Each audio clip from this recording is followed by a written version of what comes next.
guys, and welcome to the Moms and Murder Podcast, a true crime podcast featuring myself, Mandy, and my dear friend, Melissa. Hi, Melissa. Hi, Mandy. How are you? I'm doing pretty good. How about you? Doing good. We're back at it. I mean, 2 weeks we in a are. row, you know. Yeah. Well, we're pat doing yourself this on the now. back. Yeah. Yeah, there you go. So we don't really have anything exciting to announce. It's just the middle of January now. That's just not an exciting time. Are you a calendar now? Yeah. Well, I don't know. Sometimes some parts of the year are more exciting. This is not one of them. We don't have anything to say, so we're just going to get right into the episode. Right? Yeah, do it. With that glowing endorsement, let's do it. All right. So lately, I have been spending a lot more time reading about murders that happened in the 60s and 70s, and I spent some time going down the Charles Manson rabbit hole. I will spare all of you the details about what I have learned in my studies, especially you, Melissa, because I think you would probably reach through and strangle me right through your screen. But in the process of going through all of that, I stumbled upon this week's story, and it took place around the same time that Charles Manson was on trial and has some similarities and maybe a potential connection. So I thought this one might be an interesting one for us to talk about. And it is the story of who became known as the Killer Prophet, a man whose twisted crime shook Santa Cruz, California in 1970 and took the lives of nearly an entire family. But before we get into the story, we're going to tell you a little bit about where it took place in this week's segment of We Googled This City. So Santa Cruz is located on the Pacific coast of California, just south of the San Francisco Bay Area, and has a population of around 250,000 people. Santa Cruz is home to the still popular Santa Cruz Beach Boardwalk, which is the country's oldest amusement park and has been operating continuously since 1915. It still has a running 1924 wooden giant dipper roller coaster. I would not get on that. You could not pay me to get on that. And a carousel built in 1911. I'm convinced this place is haunted just around the clock. That's 1915. What is a wooden giant dipper roller coaster? That's a very specific name. Sounds like something that would not be up to code in 2019. No. They're just giving that a pass. They're like, this is historical, but you're going to die. So Santa Cruz is also home to one of my favorite actors, Adam Scott, a.k.a. Benjamin Wyatt from Parks and Rec. He starred in Party Down and tons of movies like Step Brothers and Knocked Up. Mandy, you've seen or heard of those at least. I have. That's is this the first time I've ever heard of something that you've mentioned? Listen, I was like, what else has he been in? He has been in everything. Mandy had to have seen something. So I thought I would pique your interest with at least those two. But Santa Cruz is not the home to calzones, which is a little joke for the Parks and Recs peep. But Santa Cruz has something called the Mystery Spot, which is located deep in the Redwood Forest. And in this spot, there's this magnetic field, and it's so far off, if you put a ball there, it'll roll uphill instead of going down. And there's this weird gravitational pull. So it makes it actually hard to walk. And people report having a case of the dizzies, which is what I always call if I'm dizzy, that I have a case of the dizzies while they visit, yet they still go after feeling physically ill. And doesn't this just seem like a place you could just watch a video of? Do you have to go to this place? Yeah. Couldn't you just watch somebody put a ball and roll up? If it makes you physically ill. And also, haven't we seen Chris Angel do this sort of thing? And nobody even cares about it. And you're not left feeling dizzy unless you just stare into his eyeliner a little bit too long. So this place sounds like a real mind freak. Dun, dun. This is not my best week. Continue, Mandy. My gosh. So in the early 1960s, Santa Cruz was mostly a peaceful and easygoing town. As Melissa said, the boardwalk and the beach really provided a tourist industry. But at that time, there wasn't really a lot else going on there. In the mid-60s, the University of California campus was built in Santa Cruz, and it became a haven for those seeking an alternative lifestyle and new political trends. So University of California became somewhat of a mecca for progressive politics at the time, and there was a very heavy focus on the liberal arts and not as much on industrial development. So UC also had this pass or fail grading system and gave out verbal evaluations instead of letter grades, which appealed to the idealistic students of that time, aka hippies. Melissa, there were hippies. On Arrested Development, with the girl Maybe, she ends up going to a school very similar to this, and she gets like an alligator in math. Like those are, Yeah. they're like, I know you weren't doing well because you got an alligator in math, and so that's what this feels like to me. Yeah, that seems like it tracks. So Santa Cruz quickly became a central West Coast base for the rising hippie counterculture. And if it weren't for the founding of UC at that exact moment in time, the activist culture probably would not have developed there at all. But the quaintness of the area attracted Dr. Victor Oda and his wife, Virginia. Victor was the son of a Japanese immigrant farmer and had come from kind of a poor family and had just really made a way for himself. He attended Northwestern University as a medical student and joined the Air Force in 1954, where he earned the rank of major. Virginia was Czechoslovakian and also had come from a poor family. The couple could both be described as friendly, outgoing, kind, and gentle. Together, they had 4 children, 2 sons named Derek and Tag, and 2 daughters named Lark and Tara. The couple relocated their family to Santa Cruz after Victor was discharged from the Air Force in 1960. Dr. Oda became a prominent figure in the community and was well known in Santa Cruz as well as other areas of California. He was one of the very best ophthalmologists and eye surgeons in the county and was very well liked by all of his patients. Not only did he have an excellent reputation as a doctor, but he was also a notable citizen and friend. Virginia didn't have to work thanks to the huge success of her husband's practice, but she sang in her local choir and modeled gowns for fashion shows as a hobby. I loved pictures that I saw of her where it was just like a sign of the times where people would just get very dressed up and, I wear like yoga pants everywhere and she would like dress proper, I guess. Well, yeah. So that's actually one of the funny things. Her daughter, Lark, had said in a documentary that her mom was just very stylish and beautiful. And she made a comment that she said she guessed that's just how moms were at the time. And it made me very glad that I didn't live in that time because I would not have fit in. I know. I just ate a Cheeto off my shirt when she finished that sentence. Yeah. Dr. Oda lavished his family with nice things, and he bought his wife expensive jewelry and silk scarves for himself that he wore in place of ties. The Oda children went to private schools, and these private schools had very high tuition rates. Victor also owned a Rolls Royce, which was just one of his many vehicles. Out of all the exorbitant belongings the family owned, their most prized possession was the custom home that Dr. Oda built in the Santa Cruz foothills overlooking Monterey Bay. Virginia hand-wove the fabrics found in the home on a loom, and the family made the place exactly as they wanted it. And this house had the coolest, the windows and everything were amazing. It ended up being like a custom home they built into the landscape without cutting down any trees or disturbing any of the natural surroundings. But this home had just like floor to ceiling, like windows. It was just gorgeous and open and just had this really amazing view. And it was they created exactly what they wanted to have there. While the family was living their perfect dream, their lifestyle caught the eye of a 24-year-old hippie that lived in the woods near the peaceful home.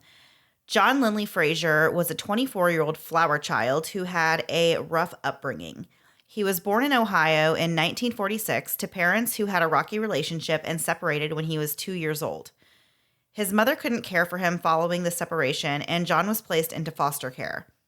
From that point on, his childhood was extremely unstable, and he had a hard time coping with the negative feelings such as frustration and disappointment. He frequently found himself in trouble and was in juvenile detention as a teenager, but by the time he reached his early 20s, he had settled down a little bit and got married to a woman named Dolores and had a baby girl with her. He appeared to enjoy his life as a father and a husband and worked hard at an auto repair shop where his boss said that he was a highly skilled mechanic and was one of the best employees. But things began to change shortly after. When he was still in his early 20s, John began to experiment with some of the drugs that were popular at the time. He would smoke pot, he took pills, and he also did LSD on a regular basis. After a car accident, he became deeply religious and started taking his Bible with him everywhere he went. And he really was focusing a lot on studying the book of Revelation. And so when he would take these drugs, especially LSD, he believed that God was speaking directly to him, and he had himself convinced that he was the John in the book of Revelation, and that he had been chosen by God to save the environment and rid the earth of materialists and those who were destroying the planet. So during this time, John became more and more delusional and would frequently leave his wife and daughter at home to disappear off into the woods for 2 to 3 days at a time. And although his wife said that he was never mean or abusive to her or their child, his demeanor and behavior had just shifted and become really, really strange. In 1970, the erratic behavior intensified, and John quit his job, telling his boss that he could no longer participate in the destruction of the environment. He himself even gave up driving a car. On July 4th of that year, John completely detached from his family. He left his wife and daughter to go live in the woods in a rundown cow shed near his mother's home, where things quickly spiraled even further out of control. In addition to obsessing over the book of Revelation, John also began to fixate on the occult, numerology, and levitation. He began focusing more on the apocalyptic parts of Revelation. Neighbors and friends and fellow hippies took notice of John's odd behavior. John made no secret of his distaste for the materialist and specifically made mention of the Ota family to one friend. He said that people, quote, like that should be, quote, snuffed out. He believed the Otas were abusing the natural environment. And this was right on the heels of the Manson cult murders that left 7 people dead and really changed the way Californians viewed hippies and the hippie culture. Instead of the peace and love vibe, people were fearful of the long hairs and kind of thought they were just murderous, drug-addicted devil worshippers. My dad actually, when he and my mom were dating, he had like really long hair. You've met my dad, but he had like really long Greg Allman style hair. And he got pulled over a few times where the police would like say to my mom, like, do your parents know you're with this guy? Like it was all during this time, I guess. Yeah. Hippies, yeah. But like they should have been concerned because I mean, my dad's a wonderful man. Gosh. Oh my gosh. Don't they listen to the show? Jeez. My mom does. I'm sorry, Mom. Blink twice if you're okay. So his obsession with the Oda family grew, and he eventually broke into their hilltop mansion when they weren't home. He stole a pair of binoculars, which he used to spy on them from his shanty in the woods, which was less than a mile away. While inside the home, he was rummaging through the family's things, and he saw what he thought was a real leopard skin blanket, and that made him so enraged. The blanket was actually fake, but he believed it was leopard, and therefore they were destroying, more things, and he was even more enraged. John also patrolled the woods near his shack with a gun, which really scared anyone that was living nearby. And neighbors that lived in the area were really, bothered by John and knew that there was something kind of off about him in the way he spoke and really the look in his eyes. As his delusions grew, his wife and mom pleaded with him to seek help, but John took these pleas as personal attacks and believed that the attempts to get him therapy were some sort of conspiracy against him and the mission he was set out to do. John was exhibiting signs of schizophrenia, which commonly does not show up until adolescence or young adulthood. Schizophrenia is a thought disorder that hinders a person's ability to manage emotions and to relate to others. Before the onset of schizophrenia, there is a prodromal period where the person's behaviors and actions become very strange and unexplainable to those around them. Withdrawing and isolating themselves is a very common occurrence. Individuals with schizophrenia commonly have delusions and hallucinations that are very real to them and that cannot be changed by presenting them with the truth. There are many possible causes for schizophrenia, including genetics, the individual's environment, their brain chemistry, and substance abuse, which we know John was dealing with at this point. In mid-October of 1970, John told his wife that in order for him to fulfill his destiny, some materialist must have to die. Then on October 19th, John set in motion a chain of events that would go down as one of the most monstrous crimes in Santa Cruz history. And we will get right back to this story after a quick word from this week's sponsors.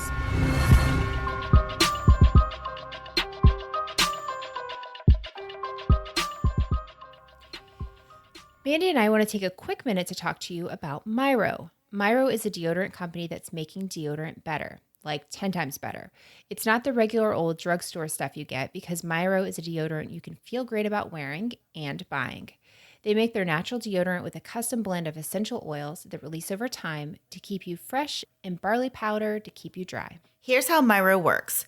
First, you choose a scent from 4 amazing choices, including my favorite, Chill Wave, which is the perfect combination of cucumber, jasmine, and spearmint. You also get to choose the color of the container, which makes it a more personalized experience. Plus, you won't get your deodorant confused with anyone else's in the house. Once you've placed your order, you'll get a refresh every 3 months delivered straight to your door, conveniently timed for when most people run out. You can switch scents, press pause, or stop anytime you want. Their formula is hardworking, long-lasting, with no toxic anything.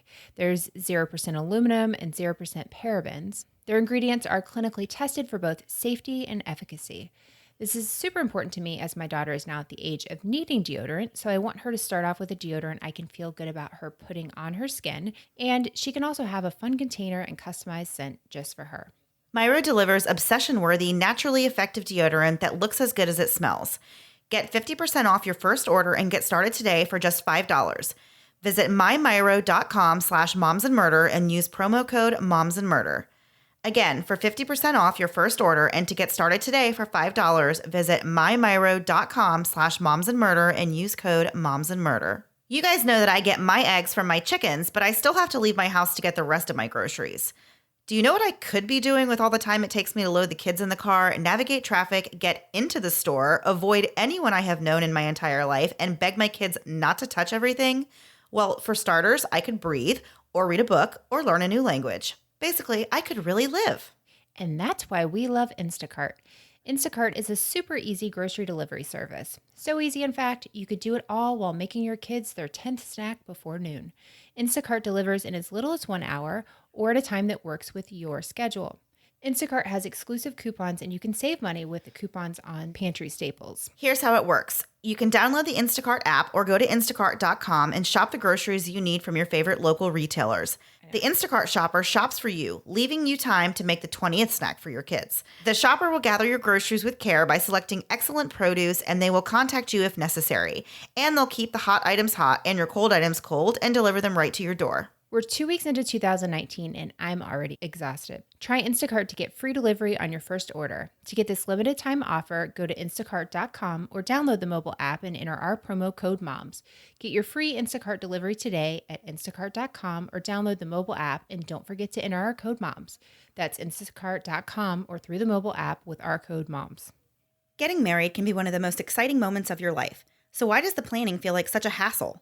While our friends at Zola can't get your in-laws to arrive to the ceremony on time, they can take the stress out of wedding planning with their free wedding websites, wedding registry, affordable save-the-date cards and invitations, as well as easy-to-use planning tools. Zola is the easiest way to plan your wedding. You start with a free wedding website that is so simple it takes just minutes to set up. Choose from over 100 different wedding website designs that are sure to be just as unique as you and your future spouse. You can even add photos, travel and accommodation information. There's also a frequently asked questions section that helps address those questions that make you squirm, such as, can I bring my kids? Or the dreaded, do I have a plus one? One thing I really love about Zola is not only can you develop this beautiful wedding website, but you can link to your dream registry with Zola. Gone are the days of sending Nana to 3 different stores and hoping she finds one of the gifts you really want. Now you can send them a link to your Zola website and registry, and it's all conveniently in one place. The Zola store has the widest selection of gifts at all different price points. There's also free shipping and returns, price matching, and more. You can also create a funds for your honeymoon or future home, or really anything you might need on your new journey as a married couple. This is something I would have loved to have had when I was getting married. When we were actually driving to go get on our cruise for our honeymoon, I was opening envelopes and hoping cash would just fall out on our way there. Having funds set aside as gifts would have been so awesome, and it's really such a fun thing to gift someone. To start your free wedding website and also get $50 off your registry on Zola, go to zola.com/moms. That's zola.com/moms to start your free wedding website and also get $50 off your registry. And now back to the show. So at this point, we have been introduced to this guy, John Lindley Frazier, and he's been living in the woods near the Oda family estate for several months, just spying on them and growing more and more angry with what he perceived were their materialistic ways. He is suffering from delusions and believes that he has been chosen by God to save the planet by ridding the earth of pollutants and people who are abusing the environment. Then on October 19th, 1970, John acted on his delusions. He made his way from his shack in the woods to the Oda dream home and let himself inside, where he encountered Virginia and one of her sons. John tied the two of them up with silk scarves and waited for the rest of the family to return home. A short time later, Dr. Oda's secretary, Dorothy, who was like a family member to the Odas and had two children of her own, arrived at the home with the older Oda son after picking him up from school. The two of them were also bound with scarves and made to wait for Dr. Oda to arrive, all while lecturing his captors on the evils of their consumerist ways. When the doctor arrived, he was bound with his hands behind his back, and John attempted to persuade him to join God's army and change his ways, even insisting that the doctor participate in burning down his own mansion. Obviously, Dr. Oda believed he was dealing with a very sick man, and he refused to do any such thing as burn down his family dream home that they had worked so hard to build. But in the scuffle, John took Dr. Oda to the backyard and pushed him into the family pool, and then proceeded to use the skimmer to hold him underwater as kind of a form of torture, and to, hopefully manipulate him into doing what he wanted him to do. So each time John would let Dr. Oda up for air, he would give him another opportunity to join him and set the house ablaze. After a while, John believed that he had finally convinced the doctor to go along with him, and he reached down a hand to help him out of the water. But it was just a trick, and when Dr. Oda tried to pull John into the pool with him, he actually did not succeed, and John pulled out the pistol that he had brought along and shot the doctor 4 times. John then went back inside the home and ushered the 2 women out to the pool, where he executed them both. At this point in the story, John had some internal conflict over what to do about the 2 Oda sons.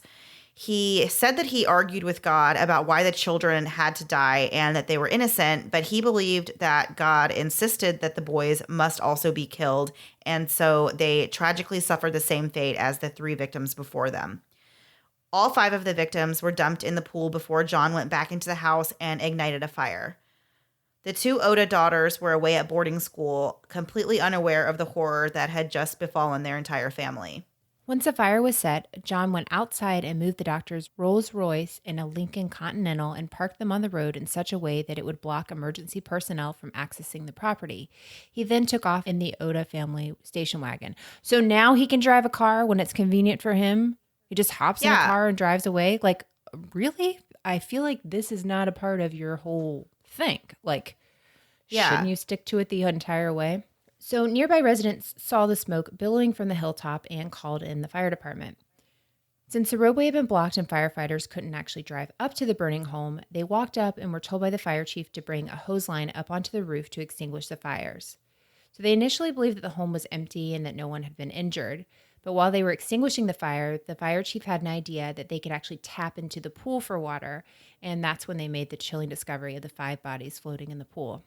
The scene was super creepy and confusing, and there was really little in the way of clues as to what had happened in the home, but investigators did find one thing, which was a note tucked under the windshield wiper of one of the vehicles parked on the driveway. And on the note it said, quote, "Today, World War III will begin, as brought to you by the people of the free universe. From this day forward, anyone or company of persons who misuses the natural environment or destroys same will suffer the penalty of death by the people of the free universe. I and my comrades from this day forth will fight until death or freedom against any single one who does not support natural life on this planet. Materialism must die or mankind will." The note was signed by Knights of Wands, Knights of Cups, Knights of Pentacles, and Knights of Swords. Police believe that they had another Manson-esque cult on the loose, and fear once again descended on the residents of California.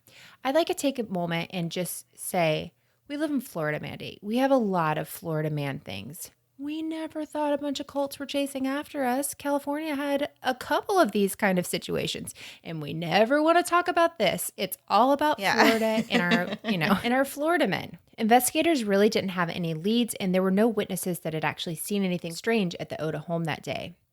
The next day, though, the station wagon was actually found in a railway tunnel after a train had come through and smashed into it.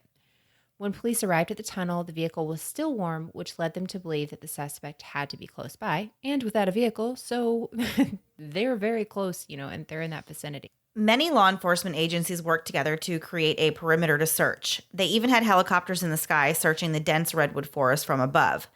The massive search turned up absolutely nothing, and panic spread throughout the community. When one man named Roger Crone got wind of the details of the grisly murders and heard about the note left at the scene, he contacted the police with a tip. Roger was another hippie who lived a quiet life near the shack that John Fraser had been living in. He told police about his strange neighbor that had frequently been heard talking about killing off materialistic people. He told police that John was very somber and skeptical and paranoid, and that he gave everyone in the area a bad vibe, and that John was as close to a survivalist as you could get, living off the land for the last several months as a recluse. The sheriff's office put together a team and made a plan to apprehend John. They had no idea what they would encounter when they approached the cowshed that he called his home, and knew that they couldn't make any mistakes. They know that he's armed. They know that he's capable of committing murder, so they have to be extremely careful. They traipsed through the woods and up a ravine and came upon a sketchy-looking bridge that led to John's home. But when they got there, they realized that it was empty and John was nowhere to be found. Can we talk about this bridge for a minute? Yeah. Talk about this bridge was insane. They were like, basically, to get across this, they have no idea where this guy is, and to get across this bridge, one of them needed to cover the other one. So like they needed to make sure no one's shooting him. But like as you walked on this like man-made bridge, all bridges are man-made, so I really misspoke there. But as you walked across this, your foot would just go through the panels. So you have no idea. And this guy is like, clearly has plans and stuff, and you don't know what he's capable of. And did he booby trap the whole thing where you're going to fall through? What's going to happen? But they're like covering each other to go across, which I just thought like, how terrifying. And the one guy said, I don't know how I ended up being the first one across, but I was. Yeah. And then he has to cover his friend going, or his partner going across. But I just found that fascinating that they're in the middle of the woods. They have no idea what's going on, no idea where he is. And like, it's the two of them against whatever this guy's planning. They just have no idea. Hey guys, as you know, I'm someone who loves knowing a little about everything. I love the news, I love entertainment, I love it all. But sometimes I don't have enough time to get all the information, all the little details and the minutia of everyday news because my goodness, it's constantly going. But thanks to the Newsworthy podcast, I can get all I need in little bite-sized pieces. So if the stress of the news is getting you down, but you still want to know what's going on in things like the election, check out the Newsworthy. And in these 10-minute episodes, they're just on the go listening. I can listen to it quickly on a walk, on my way bringing my kids to or from school or one of their activities. When I'm in line at the grocery store, there's never a wrong time to listen to the Newsworthy. But if you feel bogged down by the news and kind of the negativity of it, but you still want to be informed on what's going on, the Newsworthy is the place to do it. Erica at the Newsworthy is an independent journalist, and her team does really all the hard work and research for you. I love that the episodes are so well-rounded, and there will be fun stuff like tech or big stories, but the way Erica gives this, efficient and neutral overview of the news, and in just 10 minutes each weekday, it's perfect. Just search The Newsworthy in your podcast app or go to thenewsworthy.com to start listening. Again, search for the podcast The Newsworthy, 2 words, The Newsworthy, to make staying informed easier and more enjoyable every weekday. So the 2 deputies staked out the property that night. They actually set up some booby traps of their own made out of twigs on this path up to this shack, so they would be able to tell if anyone had been through the path or on the bridge during the night. So these were like very basic, simple things. Like they would set some sticks up on the path so that if anybody were to walk through, they wouldn't know, but they would be kicking over these, traps that were set. I didn't even understand how that would work exactly because they're like, we take 2 twigs and put them together. I'm like, hang on. But how would you know? Well, I didn't. I didn't know how they would know, because I feel like if you're in the middle of the redwood forest, it's going to be just nothing but sticks and twigs everywhere. So how do you know? I don't know. That's the one that got knocked over. No, a wind came through. How do you know? Yeah, I couldn't figure that out either. Well, once again, I've said it before and I will say it again. This is why I am not in law enforcement. In the morning, the officers noticed that the traps had been set off, and they believed that John had returned to the shed.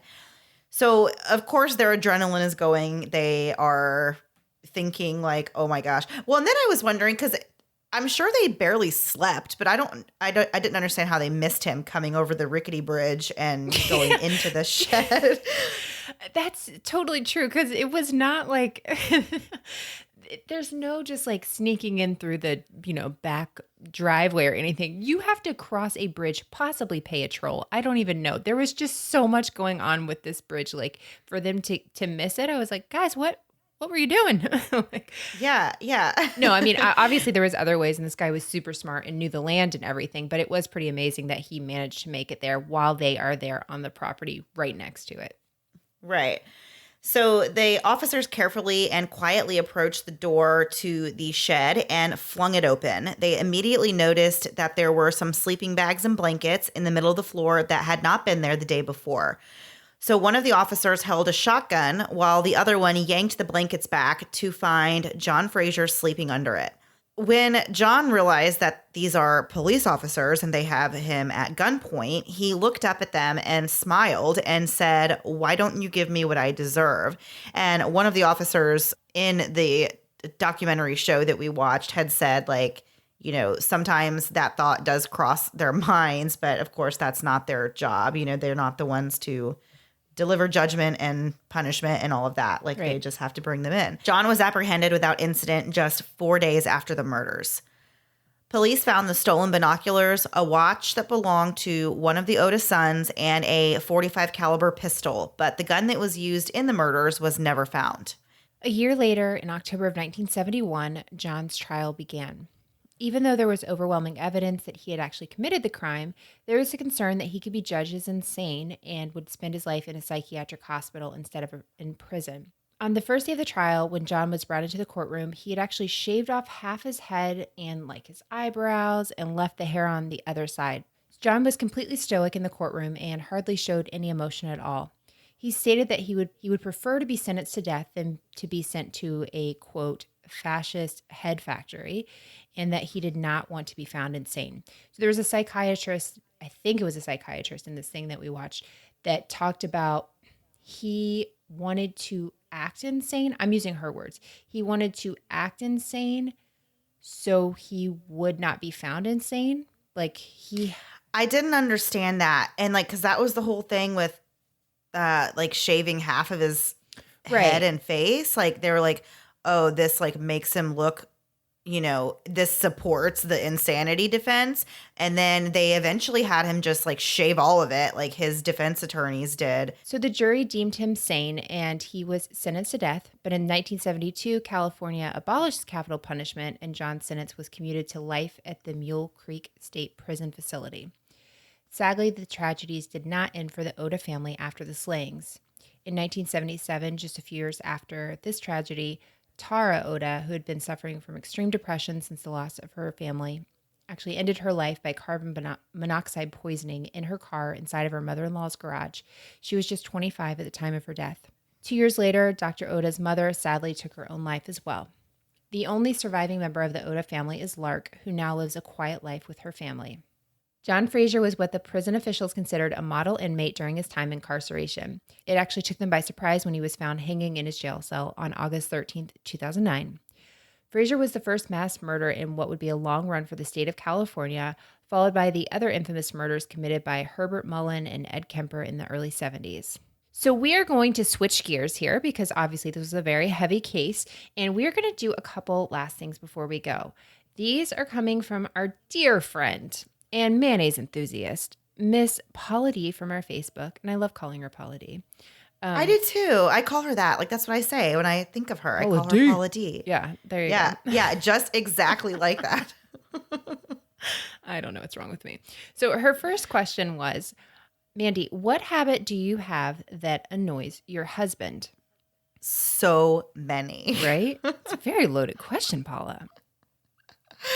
So I know there's like memes and stuff about this where it's usually in reverse, and it's usually like women saying like their husbands can't locate anything right in front of their face. But that is actually me in my relationship. I will like ask my husband where something is, and he'll be like, "Oh, it's over there." And I will go over there and like 2 seconds later just be like, "I can't find it." And then he will come and find it immediately. And so I'm sure that is very annoying. Is there anything else, Mandy?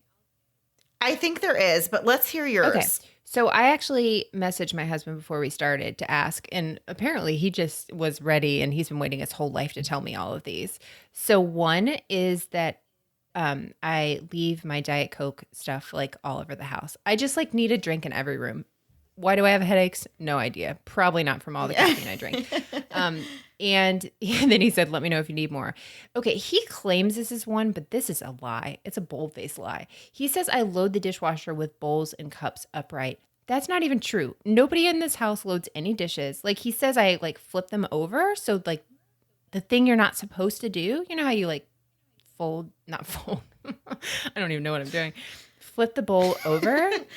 And so do you do that? I don't, but sometimes I like cram stuff in there. So sometimes they kind of get like half flipped. And I'm the only one running the dishwasher around here. Who cares? I'm the one that has to deal with it. That's how I feel. Yeah. So sticking it to the man. And the other thing he did not say, but I know drives him crazy.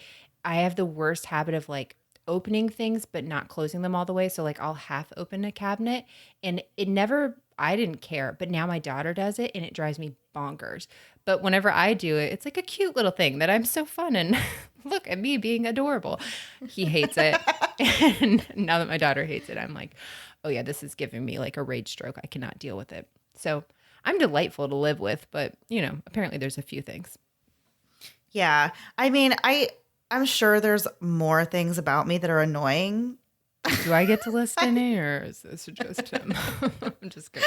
Another thing I do, and like he would never say that this is annoying, but I think if I was him, I would be annoyed. But I am also the kind of wife who's like, I have no problem being like telling my husband to go out to the store for me at like odd times. That's like my every night. like as soon as we're done recording, I'm gonna beg him to go get me chocolate ice cream. That's probably annoying because I do it fairly regularly, and he literally never says no. He is the nicest, best husband ever. So I do have to give him credit for that. He's probably annoyed by it, but he never lets it show. There you go. He's just biting his lip until it bleeds, but it's fine. That's very nice. And to be fair, my husband will do that kind of thing if I ask him. But like at a certain point at night, he's like, no, you're fine. Yeah. If I ask him now, he's gonna be like, not gonna happen. Mandy. Next one. I like this one too. What are some of your favorite simple pleasures? So not guilty pleasures, but stuff. Paula, this is your word, so I get to say it. Not guilty pleasures, but stuff like the feeling of the first sip of coffee or the relief you get when you finally pick out a wedgie. Keeping it classy in 2019, Paula. Paula D. I don't know. Okay, so washing my face is one thing that I like. Just love that feeling of having like cool water. You know what I mean? Have you ever... I've never washed my face.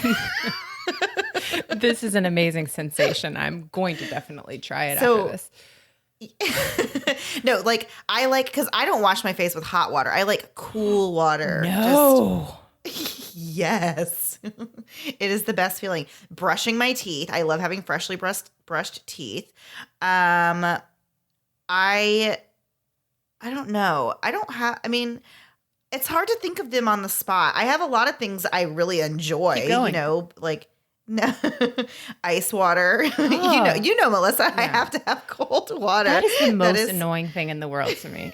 It is the most Mariah Carey thing that you just have to have cold water. Do you not have sensitive teeth? I have like old people sensitive teeth. I cannot drink cold water or ice. Oh, the idea of ice like hitting my teeth, I think they would all break. I just am too sensitive. Well, I'm not like bashing my teeth with ice. I apparently don't know how to wash my face or drink water. A glass of ice water. Another favorite simple pleasure, ripping off my socks. Melissa, here we go with the socks again. I'm going to make sure that you get rid of your socks this year. So it's amazing. Can I tell you, that's a great feeling. Here's part of why I like sleeping with socks. Because if I wake up at all in the middle of the night, I'll just quickly take my socks off. totally refreshing feeling. I love it. That's a good one for me. That is a very simple pleasure. But you have to start with them on, because how can you enjoy it if you don't first have a little bit of pain? That is true. I'm trying to think of more. There's so many. Oh, my favorite thing is at the end of the night when my kids go to bed and I just go out and sit on the couch, and for just like 5 seconds, no one is talking to me. And then my husband starts talking. But then you send him to the store to get ice cream, so you're good. Exactly. I like that. So at our new house, we have our little living room area, and we have this Chase lounge. I'm never going to say that right, but it's kind of that Cleopatra lounge thing. And that's like, I love that too. Like at night now when my kids are down, I'll sit there and work, and I just feel like I'm in my own little world, and it's quiet and no one's going to ask me anything. They're still yelling from their rooms for things, so it's not over, but for like 2 minutes at a time, I feel like queen of the castle. It's amazing. Obviously the first sip of Diet Coke is like the best thing. If you get like a fountain drink, that's amazing. I don't know. I feel like my life has no pleasure. I don't really I know. I'm struggling. Okay, if we're doing like food and drink items, you know how much I love Chipotle. That first bite of Chipotle is like the best. And the last bite also somehow is the best. I don't know how that works. Yeah, no, that one's a real thing. I don't know what word. I was going to say humdinger. Is humdinger a word that we're I kept trying to talk myself out of it, but my brain was like, nope, like you're doing it. Mind twister? Yes. Something like that.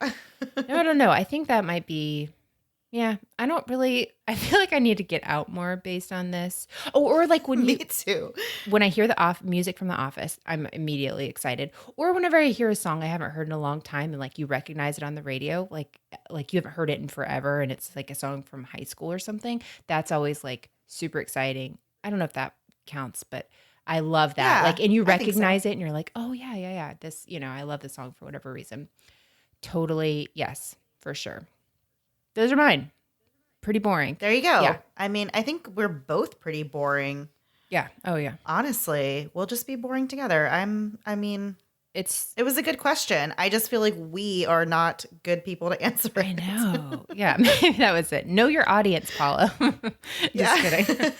No, thank you. So if that's your first time listening to a Last Thing Before We Go, we try and break up the stories of murder with something lighthearted at the end. So stick around when you want to. Skip it when you want to. We will never know unless you tell us. And you don't have to tell us. It's okay. We don't need to know. No, we sure don't. So that is our episode for the week. And if you're looking for bonus content, if this is just not enough moms for you, head over to patreon.com/momsandmurderpodcast. And we are going to be recording something on the story of Aaron Hernandez this month. Hopefully we'll get that up earlier in the month, but we have until the end of the month.